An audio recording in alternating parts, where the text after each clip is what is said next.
to my YouTube channel. My name is Phil Grandy, and also welcome to our Phil's Gang radio show that's on every day, weekly, 3 o'clock Eastern Time.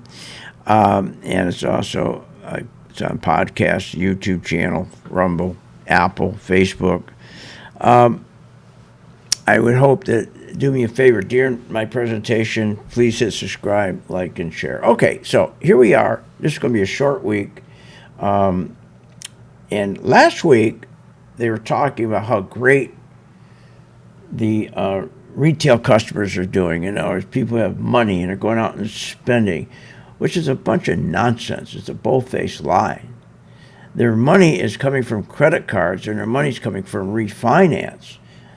Our household debt is a historic $16.5 trillion. Now, if you go and take a look at refis, if you go back and take a look at how much cash they pulled out of their homes in 2020, it was $152 billion. That was 42% increase over 2019. Now, let's go to 2021. We went from $152 billion to $1.2 trillion. Okay, think about that. 2022, they're talking doubling that. Doubling that. Now, let's take credit card balances. Credit card balances now have increased in the last quarter 16% to a total of $1 trillion. $1 trillion. And people are paying 19% interest because they don't have any money. When you keep hearing how they're loaded with cash, a lot of savings from the fake business news network, that was true at one point. That was true when the government was sitting there plowing money into in 2020. I mean, it was ridiculous. They were giving them all kinds of money. They didn't have to pay. Remember, they didn't have to pay their mortgages, didn't have to pay their rent, didn't have to pay their utilities, didn't have to pay health insurance. They took care of that for them. If you're on minimum wage, right, and making let's say $7.25 an hour, they send you a check every week to make up the difference, so you'd be at $11.25 an hour. You also got your $1,400 check. You got your child tax credits, about $3,000 a month for each child.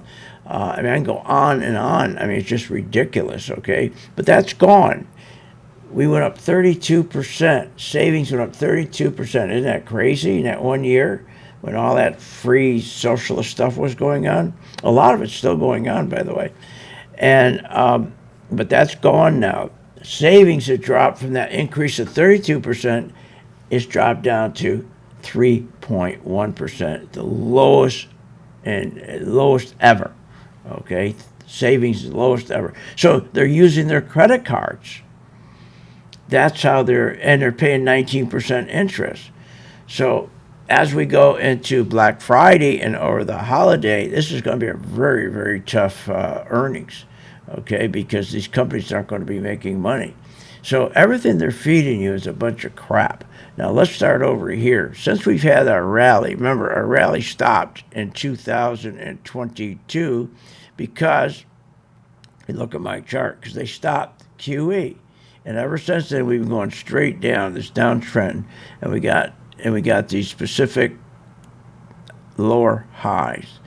And the reason we can't pull out of these lower highs, okay, is because unlike from 2008 up to 2022, where we went straight up like this because we had nothing but QE.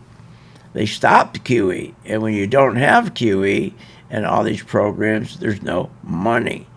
And the institutions aren't buying. That's the problem. So let's take a look at today, what's going on.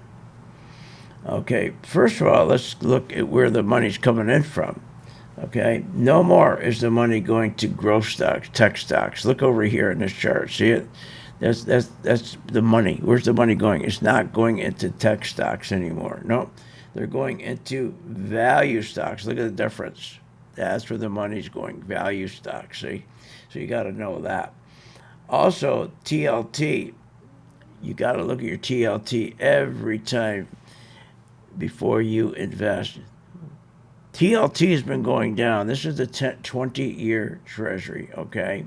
It's a bond. It tells you what the market's going to do. When they're selling the bonds off, then what happens? Yields go up and the stock market keeps going down. When they start buying bonds, just the opposite happened.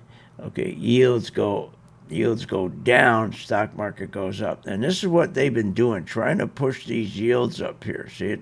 They're back into buying with all these stories. People are back to buying bonds.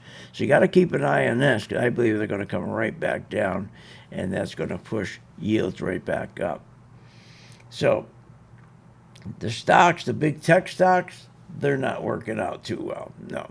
Why? Because what drove big tech stocks, okay, is being able to do QE, zero interest rates.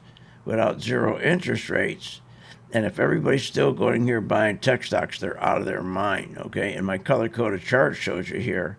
And by the way, if you want a color-coded chart, you want to check it out, you can get it for free for 10 days. Just go to my website, philskang.com. Hit Working Investor where it says Get Started, and for 10 days free, you're a member. But look at the color code, just solid red. There's no money coming in, see? So I think we got a long-term problem here. I see the S&P pulling back to where we had our low right here. This is where our low was, right there, okay? I think we're going to pull back to that low, all right? We're going to pull back to that low, and then I think we're going to go down another 10 or 20 or 30% because we don't have QE. We don't have, and by the way, not only don't we have QE, we just don't have earnings, and stocks are way overvalued, okay? The big boys aren't going to come back in and push this market up until stock valuations are corrected. To correct the overvaluation, we got to go down at least 20 to 30%. So they're not the big institutions that pull the market up, not the retail customer. The big institutions that push the market up, they're not in play because the valuations are way, way too high. So there's money to be made, okay, in this market. When you have these downtrends, then they go back up, and then you have these downtrends. There's a lot of shorting going on, see? This is volatility. This is where you make a lot of money in the market. But you got to know how to buy as well as short. If all you know how to do is buy, then every time you buy, you're going to get crushed because you got to go against the short. Every time you buy, you think, oh boy, I'm buying on the dip, right? How'd that work out? Then you give it all back. Hey, I'm buying on a dip, going to give it all the way back. Look, if you don't learn how to sell short, just like buying a car with forward with no reverse. So I believe the stock market they're going to push this up to January 1. They're going to continue to try to rally this market because the big institutions, the banks, the JP Morgans, the Goldman Sachs, Wall Street, they want to get their bonuses. So they're going to do whatever they can to push this market up to the first of the year to get their bonuses.